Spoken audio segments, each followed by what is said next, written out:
قیدار ابراہیم علیہ السلام کے بیٹے اسماعیل علیہ السلام کے دوسرے بیٹے کا نام، اور اس قیدار کے بچوں نے عرب میں ایک بہت بڑی سلطنت قائم کی، اور رسول اللہ صلی اللہ علیہ وسلم بھی اسماعیل علیہ السلام کے اس بیٹے قیدار کی نسل میں سے۔ دوسرا ذکر ہے بتوں کا۔ اس زمانے میں سب سے زیادہ بتوں کی عبادت عرب میں کی جاتی تھی۔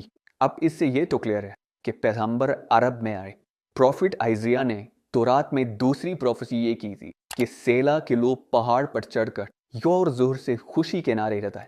یہ سیلا لفظ آج بھی تورات میں اسی طرح لکھا جاتی۔ اب یہ سیلا عرب میں کدھر ہے؟ میری بات نہ مانیں، گوگل میپس تو سب کے پاس ہوتا ہے۔ گوگل میپس پر لکھیں سیلا عرب اور سرچ دبائیں، آپ سیدھا اس پہاڑ کی لوکیشن پر پہنچیں گے۔ یہ پہاڑ آج بھی مدینہ میں ہے، اور صرف مدینہ میں ہی نہیں بلکہ مسجد نبوی کا سب سے نزدیک پہاڑ یہی سیلا پہاڑ ہے۔ مسجد نبوی سے یہ پہاڑ صرف 500 میٹر دور ہے۔ تو تورات میں سیلا کے لوگوں کو کہا گیا ہے کہ پہاڑ پر چڑھو اور خوشی کے نعرے لگاؤ، کیونکہ سب کچھ تورات میں یہودیوں کو پہلے ہی بتا دیا۔ یہودیوں کو اس بات کا پورا اندازہ تھا کہ بہت جلد مدینہ میں ایک پیغمبر آنے والا ہے۔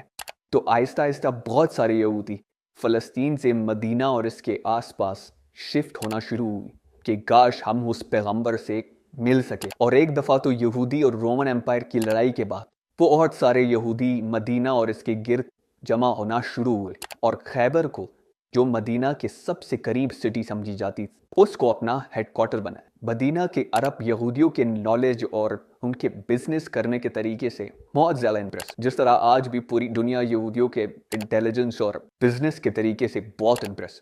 آہستہ مدینہ میں یہودی اور مدینہ کے عربیوں اور یہودیوں کے درمیان لڑائیاں ہونا شروع ہوئی، اور ہمیشہ یہودی مدینہ کے عربیوں کو کہتے ہیں کہ آج تو تم لوگوں نے جو کرنا ہے کریں گا، لیکن جب ہمارا پیغمبر آئے گا تب ہم تم لوگوں کو نہیں چھوڑیں۔ مدینہ کے عربی ہمیشہ اس بات سے ڈرتے تھے کہ کہیں واقعی ان کا پروفٹ آ کے ہمیں ختم ہی نہ کر دے۔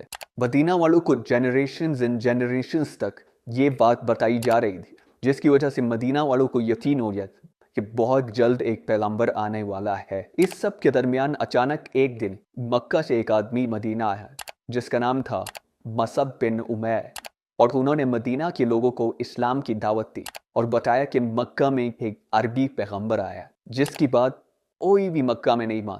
یہ سن کر مدینہ والے حیران ہو گئے کہ ایک عربی بولنے والا پیغمبر، ہو سکتا ہے یہ وہی پیغمبر ہے جس سے یہودی ہمیں بار بار ڈراتے رہتے۔ تو مدینہ والوں نے ڈائریکٹ دنیا میں سب سے پہلے اسلام قبول کر لی۔